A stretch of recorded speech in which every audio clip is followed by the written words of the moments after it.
Hello everyone, good morning and welcome back to my channel. কেমন আছো সবাই? আশা করি সবাই ভালো আছো ও সুস্থ আছো। আমিও মোটামুটি বেশ ভালো আছি। শুভপ্রিয়া ক্রিয়েশনের আর একটা নতুন ব্লগে তোমাদের স্বাগত। যে যেখান থেকে ব্লগটা দেখো না কেন, তোমাদের সবসময় ওয়েলকাম আমার এই ছোট্ট ব্লগে। বন্ধুরা, পুরো ব্লগটা জুড়ে থাকার অনুরোধ রইল। আই হোপ আজকের ব্লগটা তোমাদের ভালো লাগবে।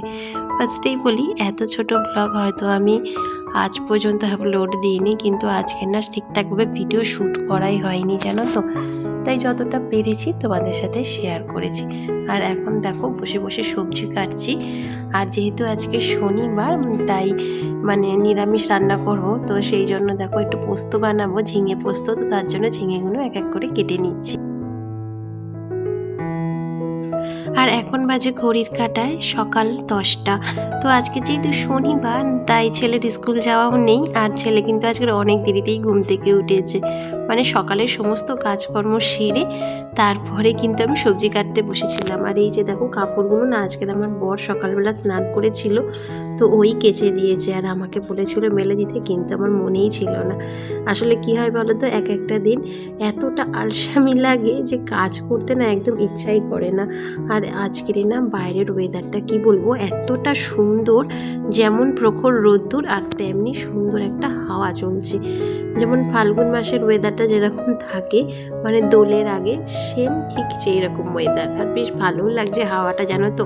কিন্তু আবার অনেকের মুখে শুনেছি এইরকম হাওয়া গায়ে লাগলে নাকি শরীর খারাপ হয়। দেখতে দেখতে হাতে গোনা মাত্র কয়েকটা দিন শীত এলো, আর তার সঙ্গে গরমও চলে এলো। শীত যা বিদায়ের সঙ্গে সঙ্গে গরমের আবহাওয়াটা অনুভব করছি এখন থেকেই। এতটা গরম পড়ে গেছে বন্ধুরা, আজকের না বেশ ভালোই গরম। কিন্তু বাইরে হাওয়া চলছে ঠিকই, কিন্তু কতক্ষণই আর বাইরে কাজকর্ম ছেড়ে থাকা যায়, তাই না? আবার ফ্যান চালালে কি হয় বলো তো, একটা ফুসফুসানি কাশি, গা হাত পা একটু ব্যথা ব্যথা এইরকম হতে থাকছে। তার সঙ্গে ছেলেরও একটু ঠান্ডা মতো লেগেছে। যেহেতু আমার ঠান্ডা লেগেছিল, তাই ও তো আমার সঙ্গে সবসময় থাকে। আর জানোই তো যে ঠান্ডাটা একটা ভাইরাস, বাড়িতে একজনের লাগলে দ্বিতীয় বাচ্চা টাচ্চা থাকলে তো লাগবেই। তো আমি না আগের দিন রাতেই ওকে প্রোটেকশান দিয়ে দিয়েছি, ওষুধ খাইয়ে দিয়েছি, কারণ ও ঠান্ডায় আমার মতো ভীষণ কাবু হয়ে পড়ে। ঠান্ডাটা একদম সহ্য করতে পারে না, যেমন আমি। ঠান্ডা লাগলে কি হয় বলো তো, কাজ করতে তো ইচ্ছা, দূরের কথা, কোনো ভিডিও শ্যুট করতে ইচ্ছা করে না। তো যাই হোক, এখন দেখো ছেলেকে আমি একটু খিচুড়ি বানিয়েছিলাম সকালে, তো সেটাই খাইয়ে দিচ্ছি। সকালে আজকে জলখাবার কিছুই বানাইনি, প্রেসারে একটু ডালে চালে সবজি দিয়ে একটা মিক্সড খিচুড়ি বানিয়ে দিয়েছিলাম, করেছিলাম। সেটা আমরাও খেয়েছি, আরও ঘুম থেকে উঠতে ওকেও খাইয়ে দিয়েছি। দিচ্ছি, কথার মধ্যে অনেক ভুলভ্রান্তি হচ্ছে, তো প্লিজ তোমরা কিছু মনে করো না। আর দেখছো আমার ছেলে খাচ্ছে আর অনবরত কিন্তু নাক টানছে, নাকে হাত দিচ্ছে। আমি ওকে যতবার বারণ করি যে নাকে হাত দিতে নেই, কিন্তু ও আর শুনে না।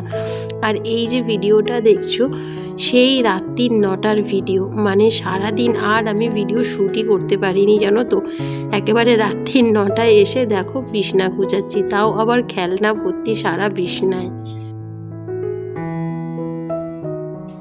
আসলে আজকের আমি একটু বেরিয়েছিলাম, একটা রিলেটিভের বাড়ি গেছিলাম। তো সেখানে গিয়ে আমার মনেই যে আমি আর ভিডিও আমি শ্যুটই করিনি। তারপর বাড়ি এসে যখন আমি ভাবছি যে এ বাবা, আমি তো আর ভিডিওই শ্যুট করিনি, তোমাদেরকেই দেখাবো সারাদিনে। সেই যে সকালে কাজকর্ম একটু দেখিয়েছিলাম, তারপর থেকে শ্যুট করাই হয়নি। তাই জন্য ভাবলাম না, এবার একটুখানি শ্যুট করি, ভিডিওটাও তো শেষ করতে হবে। আমি জানি আমার ভিডিওর মধ্যে সেরকম কোনো খাসি নেই যেটা দেখে তোমরা লাইক কমেন্ট শেয়ার করবে, কিন্তু তাও বলি প্রতিদিনই একটা রিকোয়েস্ট যে প্লিজ যদি ভালো লাগে ভিডিও, তাহলে অবশ্যই একটা লাইক শেয়ার অ্যান্ড কমেন্ট করে আমার এই ছোট্ট চ্যানেলটাকে একটু এগিয়ে নিয়ে যেতে সাহায্য